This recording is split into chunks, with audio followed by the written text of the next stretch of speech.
Oh no, it's All a right, we're live. it's a robe from Caesar's palace. Oh my gosh. Hey, everybody. Thank you for joining us for this impromptu live stream. I have Rob from Digital Asset News with us, who everybody knows and loves. Crypto market analyst CJ from marketrebellion.com. And of course, Pat Ackerman, the man of the hour, who we are going to go over a bunch of Voyager stuff today. Mainly just really dig deep into his new article that he wrote a couple of days ago called Warp Speed, Voyager to the Cosmos. So Pat, thank you very much for joining us. Very much appreciated as always, sir. Great to be here. Thanks, Alex. The first thing that I want to get to is not this past Friday, the Friday before, a week ago, Steve Ehrlich, the CEO of Voyager, came onto our show and announced the new VLP program for the tokenomics for Voyager, VGX. It was highly anticipated. It was one of the things that a lot of VGX fans and users wanted to see in order to create that real true value to compete with companies like Celsius and Binance with BNB and all of that. You have a chart in the article on the Voyager Loyalty Program. And the first thing I wanted to do was, after you listened to that live stream, what were your thoughts? Was it well suited? Was there enough? Was there not enough? Or is it in line with what your expectations were for the loyalty program? Yeah, I think anybody watching that live stream, you guys did a great job with Steve. Couldn't be more excited about what they announced. It had almost everything that I was really looking for in terms of the pieces, and it sounds like there's even more coming. So number one, the biggest change was mandatory, right? So we have to hold the token to see the benefits and rewards, and that's key to any kind of tokenomics that we have. So that was the big one. Second is the ability to earn. So it's not just holding it, but you also have the ability to earn with cash back on debit card trades. I think the trade one was a big one for me because then it actually encourages people to transact more in the platform. That goes down the line of like platform engagement, which is really key for long-term kind of customer loyalty. So I thought that was fantastic. And then ultimately, you also had the refer the friend, which was the original one, with better dollars there as well. And I think those three pieces, you also have the interest booster as well. Those kind of 3-4 pieces are really key for what we want to see longer term. And I think it sets them up nicely to roll out other features, right? There's 8 benefits in the current program that you're going to benefit from holding the token. And it sounds like Steve's talking about more in the future. So I was really excited. And any token holder or even shareholders should have been excited about the program because it benefits both mutually. And I think that's what we want. Yeah, no, it really does. Now, there was a couple things that caught my eye with this. And one was the level of VGX tokens that need to be held for certain rewards. And then, of course, people were concerned about the price action of VGX token because everything was sort of taken into account at the 25 cent mark or maybe the 30-40 cent mark. But now that we've had price go well into the fives, over $6, some people are concerned that, hey, listen, it'd be great to be a navigator or Voyager, but we may not be able to afford it.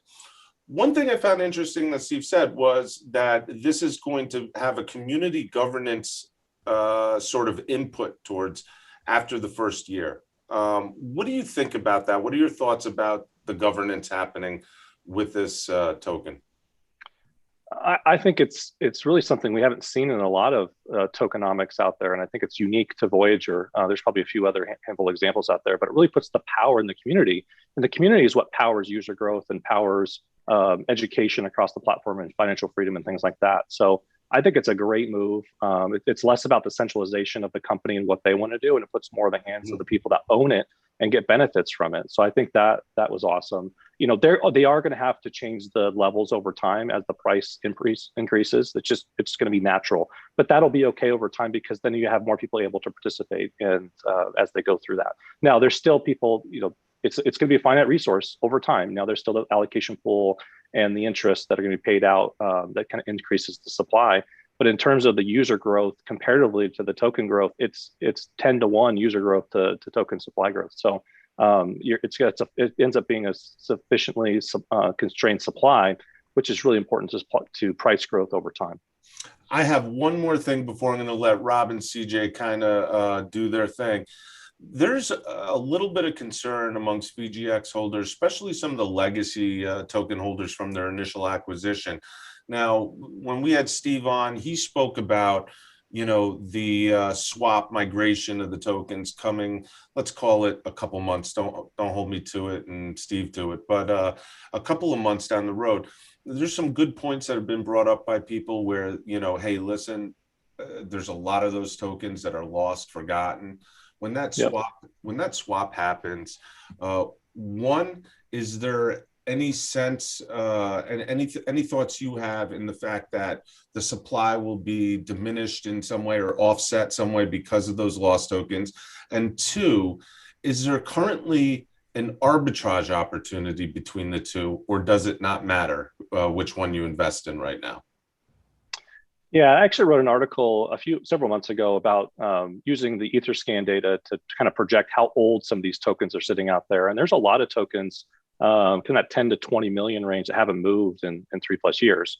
Now you can't say, there's been a lot of ICO holders that are still holding longer term, but I would suspect a large percentage of those likely are lost. My initial thoughts are about 5 to 10 million likely will be burned after a year, just with lost keys and passwords and things like that.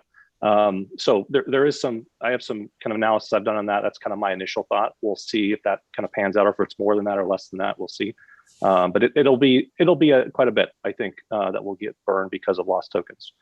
On the arbitrage opportunity, there definitely is an arbitrage opportunity. I think I've seen some questions on whether they should change the ratio and things like that. And honestly, that's fixed. That's done. It was an agreement. It was that they did with LGO. So it's not going to change. I think the challenge is it's hard for people to take advantage of the arbitrage opportunity because of where LGO is and how it gets traded. There's not a lot of places you can actually go buy it. So there's kind of a market problem where it can't be priced up for people to take advantage of the arbitrage opportunity because it's complex to make that transaction on the LGO side. So, and I think there's even some LGO holders are a little bit nervous about, it's taking a long time for the swap. And so I think there's some nervousness about it. I think I've seen somebody that tried to do the LGO swap, but then found an own contract, and then they lost some money with it. So it's a risky thing to try to take advantage of the arbitrage opportunity, and it exists, but it's complicated, and it takes a smart person to figure it out. Rob, CJ, I hand the floor over to you. Anything? I'll just say like this, that swap for the LGO to VGX. I mean, it'll be a problem, but that's kind of what you get into to get in early, to take those risks. And like I've talked about before, like when I could have a Binance account back when Americans could have it, I bought a ton of ADA. And unfortunately, I mean, this was when it was the test net. And when they did a swap, I didn't do it in time. And then I lost my mnemonic phrase, and 20,000 ADA is lost. So for all these people that are doing it, yeah, it sounds like it's a big hassle, but there's huge rewards later on. Guys, Rob, I'm sorry. I literally think our live stream's being hacked right now. What? Yeah. Oh my God. Hold on 1 second. What? What is this? Oh my God. Yeah, I've never had this happen. Here it is. It's been hacked. How so? Is that Steve Ehrlich in the house? Hello? What's up, fellas? Whoa! Steve! Oh Ehrlich! my goodness! Nothing I'd rather do on a Saturday morning than come speak to you four handsome gentlemen. This just goes to show anything can happen on this show. This is great. Steve, thank you very much. Good morning, sir. Good morning, Steve. So I can't complain. So morning, guys. We were just discussing the new article that Pat put out a little while ago, a couple days ago, titled "Warp Speed: Voyage to the Cosmos," and we were actually going over what you'd come on the show a week ago about announcing the VLP program, and to see if Pat had if it was in line with what his expectations were, and if there was anything he would subtract or add. And so far, the discussion's been pretty bullish on the fact that it seems to be giving people what they want or what they'll need going forward.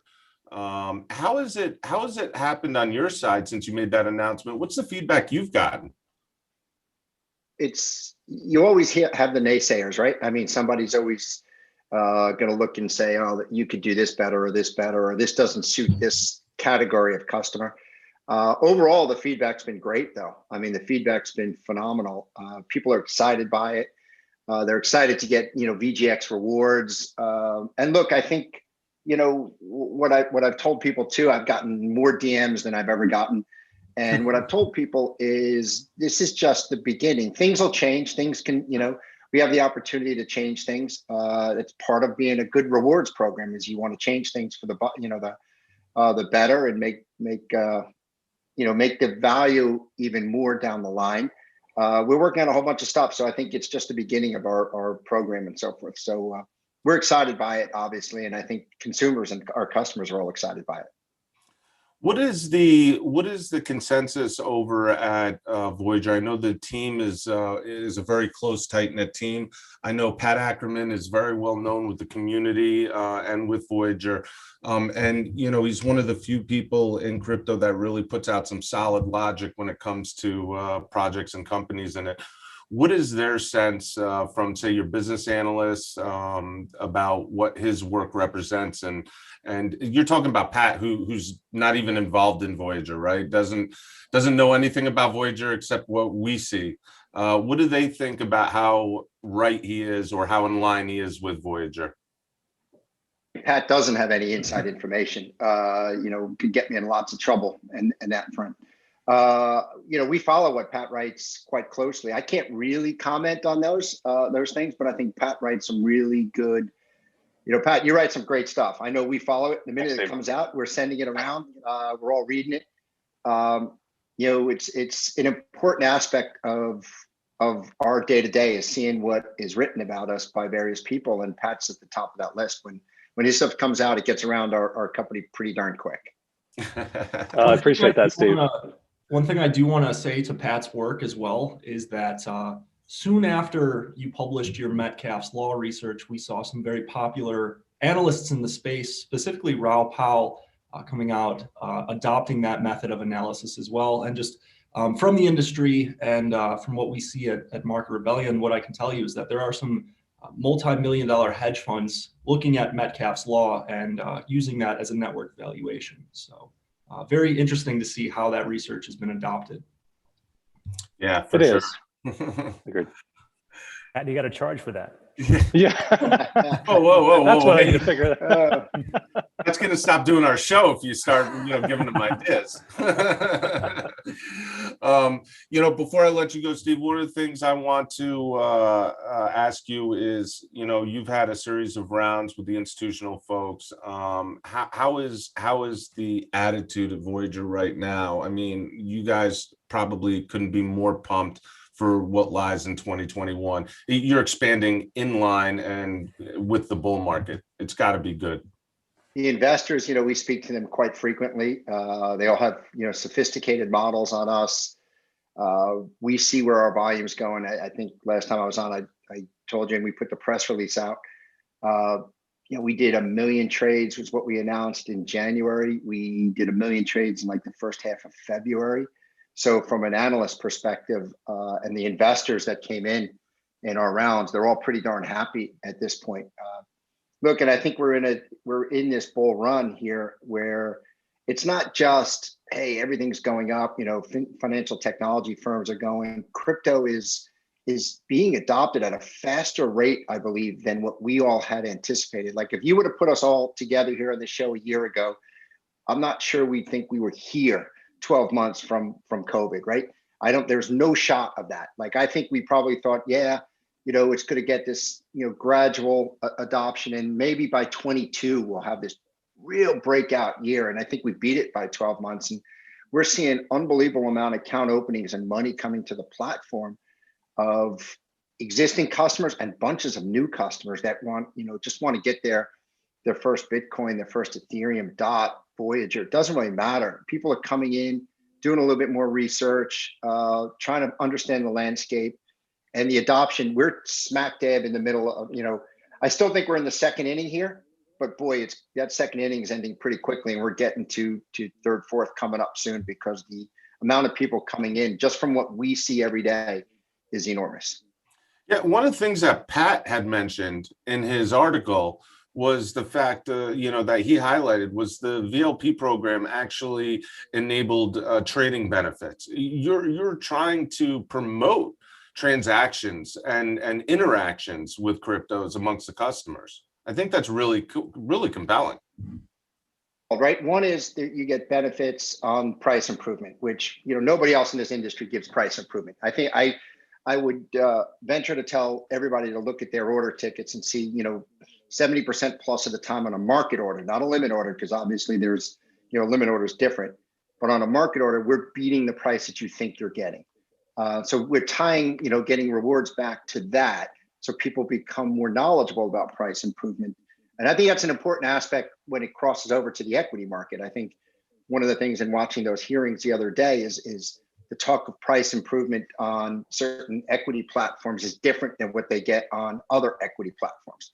And so we want to make that a core thing for us. But to your other point is that when we bring in our ability to move your coins between friends, what we call send to a friend, you're going to get cash back on that too as rewards, because we're not just trying to promote trading, because that would be foolish of us to just do that. We want to encourage people in the ecosystem to use it between each other, kind of being like a Venmo type on USDC or Bitcoin or whatever. It doesn't matter. Send to a friend to encourage more people in the ecosystem and to start using cryptocurrency for other purposes rather than trading and just investing. You can use it between individuals. So that's where we're headed towards with everything we're working on. So, and I would add to that as well. Sorry, Rob, just real quick on that. I think it's underappreciated what you announced there, Steve, because that actually helps Metcalfe's law play out even faster, because as you solve customer problems, the more effective that is, the higher the value of Metcalfe's law plays out, because you're enabling people to interact on the platform and better engagement, and actually the transactions can happen. So I actually think that was a big announcement, somewhat underappreciated in the community. We've been working on this for a while here. We obviously, our first priority is keeping to scale the system, which is going really well from all accounts and everything I look at each day. But as we scale and we keep getting more and more customers, we want them to use it and bring other customers in. It comes right back to your Metcalfe theory, right? The more this network effect where the users are like, okay, I can really use this and not just invest and earn interest. I could use it, when we bring the debit card to market, that's part of it too, is getting people, because people lose sight of a little bit on the debit card is like, okay, I can go swipe. But on the same time, we're trying to work with vendors to get them to accept and open Voyager accounts too, so that, certain vendors could just receive money in it. So now you're expanding that network even bigger, right? And so you've got not just individuals, but you've got, vendors that will be able to accept USDC or so forth, because they want USDC. Most vendors want USDC, not Bitcoin, because they don't want to take the price volatility. Sure. But that's what we're shooting for. Hold on a second. You're now brand, and poor Rob, he's going to punch me. I want to ask a question. Now, Steve, you're talking about moving into merchant remittance now and processing. Is that it? It's a little bit. I mean, it's. I don't like to make that complete stretch, because we're not going on systems. We're not trying to replace POS systems and all that. But we've had certain vendors that have come to us and said, "Can my customers, my customers get, pay me in USDC?" So we're looking at all that pretty heavily on that. So I don't necessarily call like where we're going to go in this merchant system, because there's so many layers of a merchant system, right? There's the POS system, who's processing all that. We want to just help, vendors with loyalty of their own rewards programs come to us. We could work together in making a much more valuable rewards program and payment system for vendors, so they don't have to pay all the rail fees. Well, if you do that, we'll institute you on our website for membership fees. Forget it. I mean, no. I mean, we should figure out. We should have it's something we should take offline. But if your customers want to pay by USDC or Bitcoin or Voyager token, you guys save fees, because if it goes on the MasterCard rails or any credit card rails, I shouldn't single out MasterCard, any credit card rails, you're paying fees. And so this way, the fees are significantly less when you're in our ecosystem, because there's no out to the blockchain. It just stays within the ecosystem. Let's take it offline. Rob can go ahead now. I'm done. I'm gonna go grab breakfast. This was good. gonna go grab breakfast and buy some more VGX tokens. All right, so Steve, first of all, just like Pat was talking about, that loyalty program is a definite step up. So you guys did a really good job with that. So thanks. But a couple of things. First of all, when you talk about people transferring it to other people, being like the new Venmo for cryptocurrency, will there be a change to the withdrawal fees? Because right now, if we're talking about flat fees for withdrawals, I remember when we talked before, ADA was 20, now it's 4. We've got USDC is currently at 13. What else we got? Dash 0.02, comp 0.028. So I mean, if you just look at, and VGX is 4. So as time goes on, as you want to have people move it between each other, how does that affect these withdrawal fees? On that, one is, we did go through it as I spoke to you about. We cut a lot of the fees. USDC is just standard. It's the Ethereum blockchain. We've got to find a way to turn it from the Ethereum. We're partnered with Algo. We're working on things like that, so we can cut the fees down on that. It's just pretty much standard. I did the analysis versus most of the other exchanges, and I see the similar fees there. So I wish, it's all about getting it off the Ethereum protocol onto Algo or DOT or some other protocol to do that. When we put the send to the friend program in place, it's never going to touch the blockchain. It's going to be off chain. And so it won't be any fees. It'll be, a zero fee for that, because you're just moving it in between two different parties who are already within our ecosystem. And that's the goal. That's what we always, wanted, was to not pay.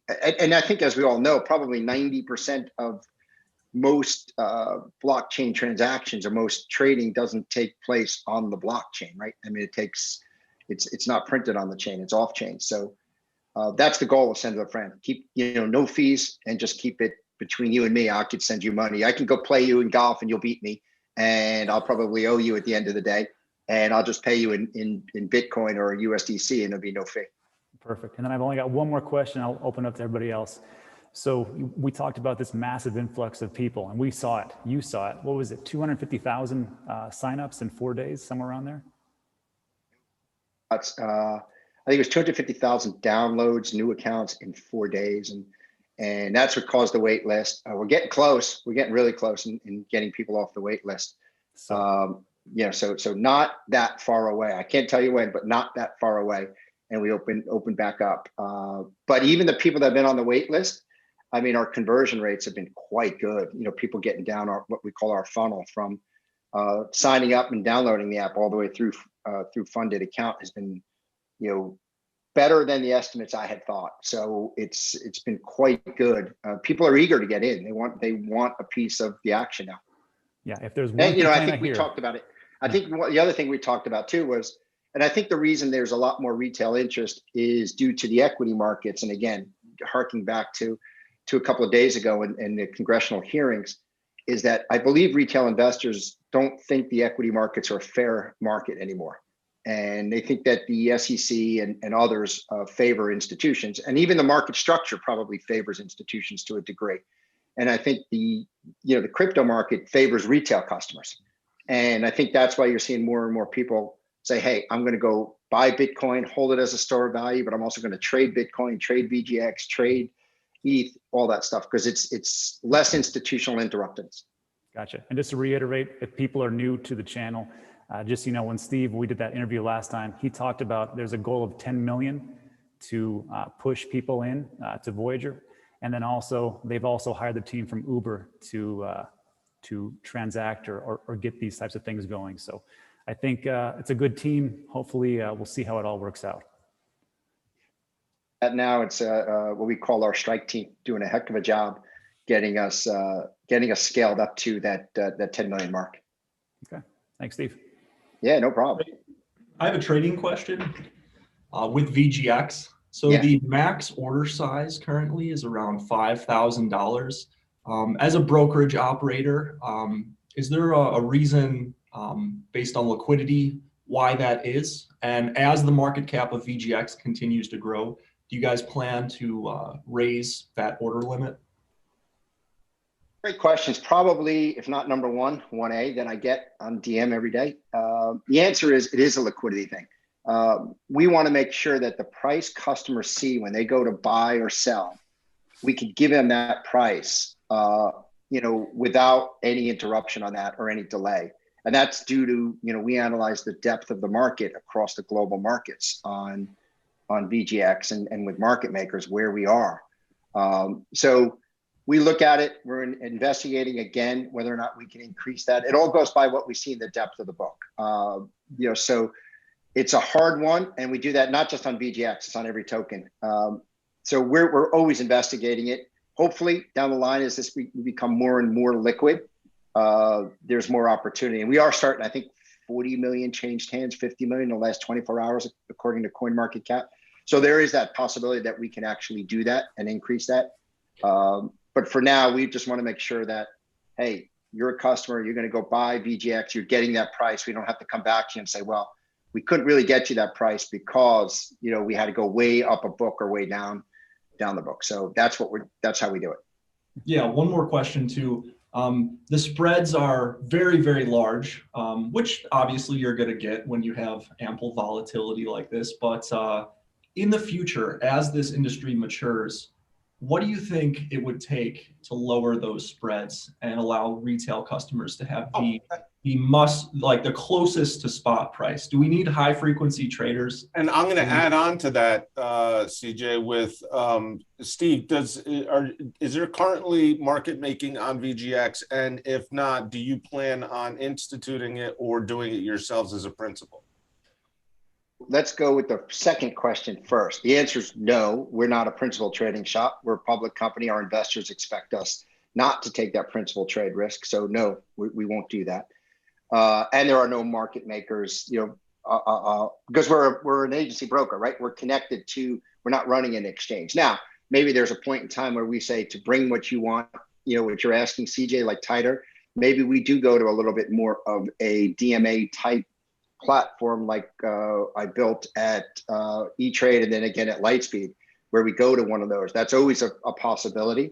But and again, the spreads are where they are because of the depth of the coins across multiple platforms. So it's something we look at. I mean, we have a lot of things that we look at. We look at M&A transactions. Now that we're $2.5 billion company, we get every type of transaction brought to us by bankers. And if there's any bankers listening, keep bringing them to me. We look at everything. We want to see everything, and then we'll decide like, hey, should we go and build our own kind of crossing network, matching engine, exchange to do some of this. But now we're really comfortable where we are. The system's working. We don't want to kind of upset an apple cart while we got the strike team, really getting us for scale. So, but we understand it on the spreads. We're just trying to make sure the customers get that trade at that price. Because we all know when you trade on exchanges, you may put an order in there and you may miss the price. One trade may lead to another and you might be delayed on an exchange. So we're trying to make sure that we give customers that price what they see. Yeah, and that spread issue is not an issue that is just exclusive to Voyager. Anybody watching, in fact, most other exchanges they have much wider spreads than Voyager. So, Rob, go ahead. Yeah. Do you think, Steve, that we could, as part of another PR announcement you come up, you could share more stats on price improvement? I hear you talk about them a lot, but it'd be great if the community could be armed with some of that information to share with people and educate them on what is price improvement, how often does it happen, and what does it mean to the normal person? Because if you go out there and see a 9-cent spread on VGX, what does that really mean to me? And how do we educate people on what that price improvement is? I mean, we'll take it back and bring it. Been talking on Slack all morning with my team.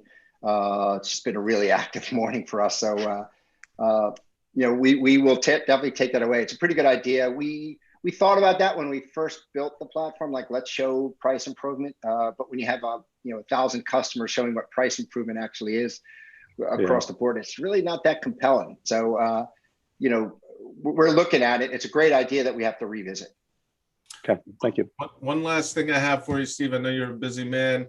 So BNB allows for swaps to transact.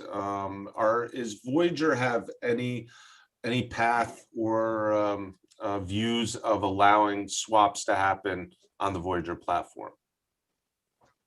Swaps from non-USD denominated, so like Voyager token to BTC, Voyager to.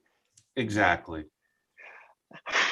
Yeah, I like the idea. I like the concept a lot. And just being honest with you guys, as I always am, is like there's so many ideas, and we're trying to keep it simple. Right now, the idea is keep it simple because the tax man doesn't care when you do VGX to BTC. That's like a taxable transaction as well, and it's harder for people to do their taxes when the base denomination is non-USD. So we may get there. Maybe that's more important if we build out an exchange or so forth, or our own matching engine. I won't call it an exchange because I had this conversation with someone the other day. An exchange to me sounds very much in the equity world. You're regulated. It's probably closer to a crossing network is what everybody is rather than an exchange. And we'll probably, as we look out and whether we would do that, that might be something we would do if we ran our own crossing network.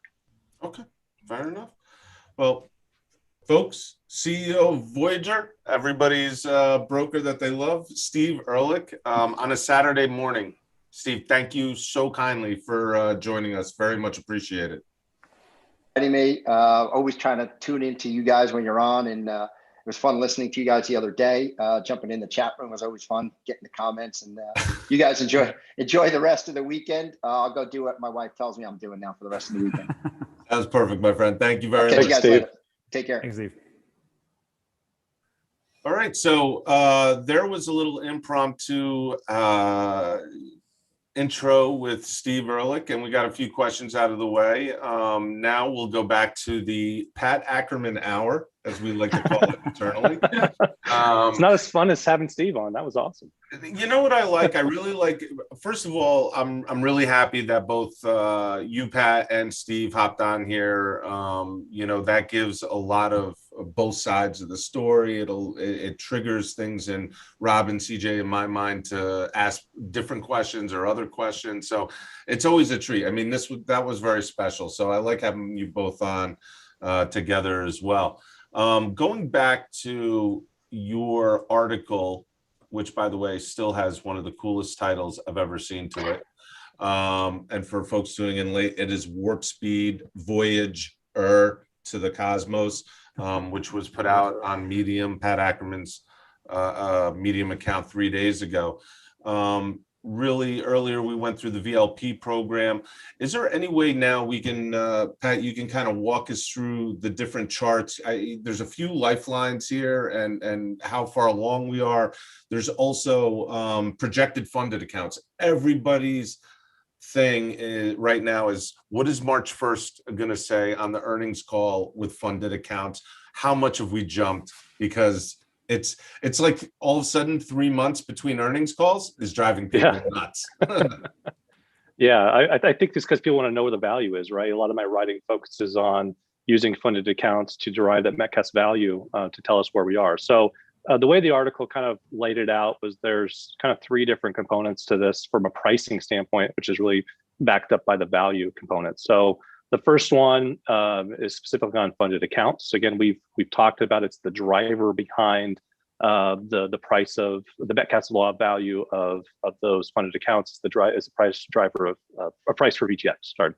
And so we kind of have to lay a path of what it looks like forward with funded accounts. And this is kind of my latest kind of projection. I did this on Flight Path, Voyager to the Cosmos article back in December.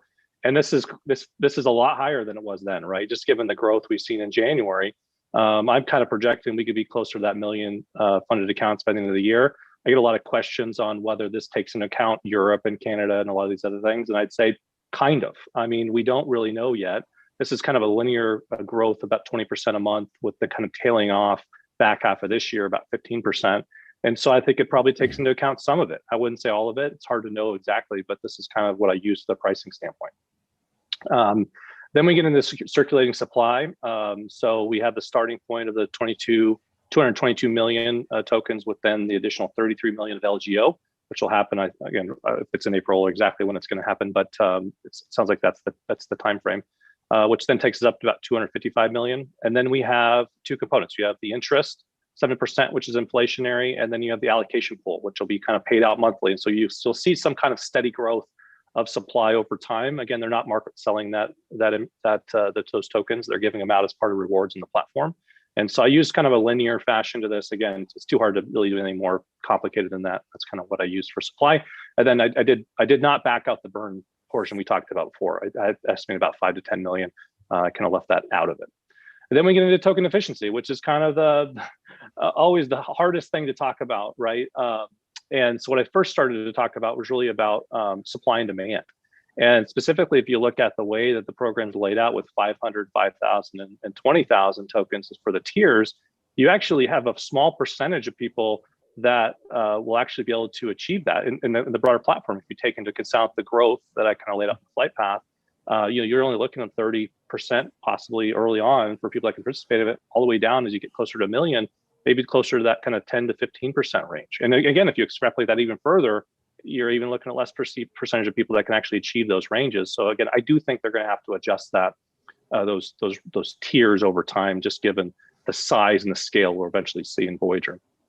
And then lastly was the token efficiency. I laid out, I referenced another article from Raoul Powell, who laid out really a lot of the math behind this. And the way I talk about token efficiency is for every additional user coming in, how much does it impact price? And a lot of times I like to call it like density. So it's this equation of Metcalfe's law divided by the total tokens available. And the way I kind of think about it is, if you have water and you freeze it, there's a kind of a destructive power that comes with the density that comes with the growth of water as you freeze it, and it almost explosion effect in that lens. And I kind of see the VLP as almost that freezing effect on water that's just going to really come to life, this power of the platform and what we see. And so ultimately that equated to about 54% token efficiency, and this kind of lays out my path over the funded accounts and in the way that I expect it to kind of play out. It puts us at about that $40, $50 range towards the end of the year. The actual price at $1 million is actually just over $50 if you use the token efficiency. But that's the way I kind of analyzed it, laid it out, and the way I'm looking at it playing out. I'm glad to see my price prediction was more in line with you than Rob's with his measly $30, which I believe now he's raised that to $73. I don't know. I mean, 75. Hey, but I will remind everybody, when I did my price prediction video on January 7th, everything was pretty good until I got to Voyager, and everybody's like, "You're insane," and I was like, "Well, that's what I see." And now here we are, like, "You're too conservative." So it is amazing how this market has heated up, and now we're at this point where it's like, those are way too conservative. It's going to go to the moon. So we'll see. Yeah, I've got plenty of DMs, people saying I'm too conservative with my $40, $50, and I'm fine with that. I mean, I'm happy to be wrong. I'm happy to be wrong. Pat, we're hoping for $250,000 a token out of it. No, just...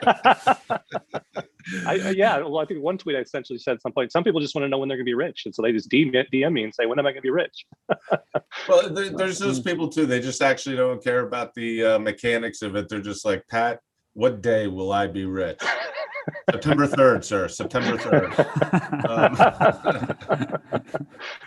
No, but again, we got to remember, this token powers customer benefits on the platform. So we can't lose sight that this is about people earning and receiving financial freedom as part of a broader ecosystem, education around finance, right? People that are involved in Voyager as a platform will be better financially educated than a lot of other people. And so that's a huge customer benefit I see. Yeah.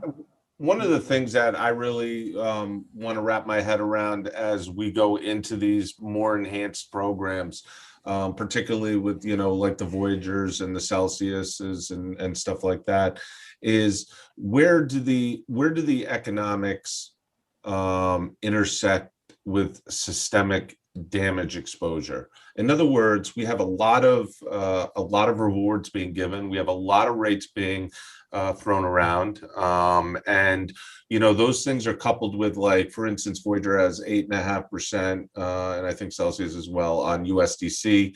Those interest points on Celsius or other venues are for are rewards for them being able to rehypothecate and things like that. You also have a fixed supply of native tokens on various platforms that get rewards. And when will that run out? And when will a shakeup in the market all of a sudden change exactly how this all looks? How are we going to avoid, or these companies going to avoid, the equivalent of a housing crisis collapse, where all of a sudden if there is a hiccup, how are we hedged against these rewards and everything not tumbling down, both from balance sheet perspective and a user perspective? That's some deep thought digging. You use some big words in there. Yeah. Thanks. I've used up all the big words I have, Pat. That's it. I'm done. So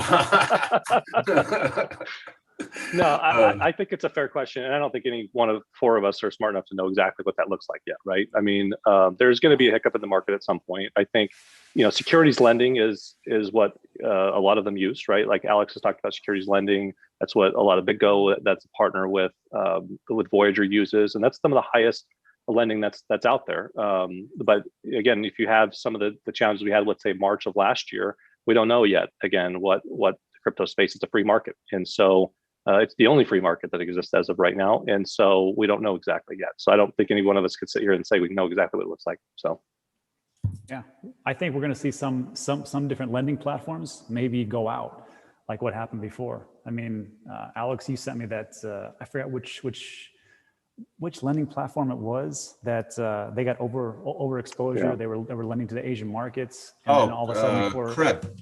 Yeah, Cred. And then and all that money is lost. So I think you're gonna have to go through all that for companies to collapse, for people to figure out which one's the good ones, and that's why like Celsius actually is still around. Well, speaking to the point about the resilience of the lending markets, and Alex, I want to hear your opinion on this because you were heavily involved at the time. March, when we had the liquidity crisis, that was ultimately the time where these lending platforms had the most pressure on them because of that downward volatility. But they still managed to come out of that and remain resilient. What was your opinion, and what did you kind of observe during that time, Alex? My opinion, I remember when that day happened, and of course I have institutional clients in that business, and I was in London in a hotel room, my phone started blowing up, and not everybody came out of this on their own. They came out of this with help. There were a lot of LTV liquidation levels that were blown through in a matter of minutes. I mean, CJ, you remember that it was so rapid, that downfall, that even their protective LTVs 1.5 to 1 and stuff like that, they were blown through. It was a catastrophic retracement in the market. So I don't believe anybody came out of this on their own with their balance sheet. I think everybody, or more so, a lot of people came out of it with external help. But that being said, that is, and I've discussed this with Rob before, and you, CJ, is that is my number one fear in the market, is systemic downfall from the lending arbitrage side of crypto. But what I will say to that is, people on this show right now say we believe in teams and product, and one of those other teams one of those other places that have a great team is Celsius, and Celsius and Voyager are partnered up. So that's really two really great teams to have in this space. Agreed. And we too, you remember too, March, a lot of that was because a lot of the over leverage in the system, right? BitMEX, right, was one of the biggest problems that really took it down to that 3,000, 4,000 range. And so I think as the ecosystem matures and we have better companies that have less leverage, then we're probably better set up for success in the longer term. But it's still something to be considering. It's a risk. Yeah, BitMEX. Yeah, I would say this. I mean, Celsius was one of the few that didn't have to actually liquidate a ton of people, and they still came out, and that I think is amazing. So if you're ever looking at like which companies to get into, which projects, just look at the people, look at what happened in the past, and look at the hardest hit areas of the time and how they came out of it. And that's why, like, I have 15% of my portfolio on Celsius. I've got a lot in Voyager. I got some on a thing called a Nano Ledger. So. That's just me. And of course, you got Market Rebellion, which is partnered with Voyager. I mean, that's another great team over there, CJ and Yeah. John and Monty. So it's a very tight, good people, good team universe. Pat, anything else you want to add that we may have overlooked because we're definitely not as smart as you when it comes to this in your article? No, I don't think so. I think, the roadmap's packed full, right? And Steve's already mentioned not everything's been released in the VLP. We have Canada, Europe coming. We have additional products coming with, a mention of crypto stocks and credit card, debit card, I mean, the roadmap is packed full, and I think there's a lot of excitement out there, and there should be. It's a great team, and it's a great product, and what they're working towards is something that we want to see longer term. And so what I said with VGX is come for the price appreciation and stay for the interest. And I think that's something people need to really think about. So. Yes. And, I think the next thing on the roadmap here that we're going to see, which was brought up in the VLP announcement last week, was the final migration swap of the tokens, which I believe he alluded to in the next couple of months or so. Obviously, no one hold it to Steve, and don't ever believe me when I talk. So, but I think that'll be the next progress down. So perfect. Yeah. Awesome. Rob from Digital Asset News, CJ from MarketRebellion.com, and Pat Ackerman from the Pat Ackerman Hour. That's what we call him now. Pat, thank you so much for your time on a Saturday morning. Rob, CJ, you as well. Thanks for letting me take you away from what you guys normally do on a relaxing weekend. Thanks, guys. Thank you. All right.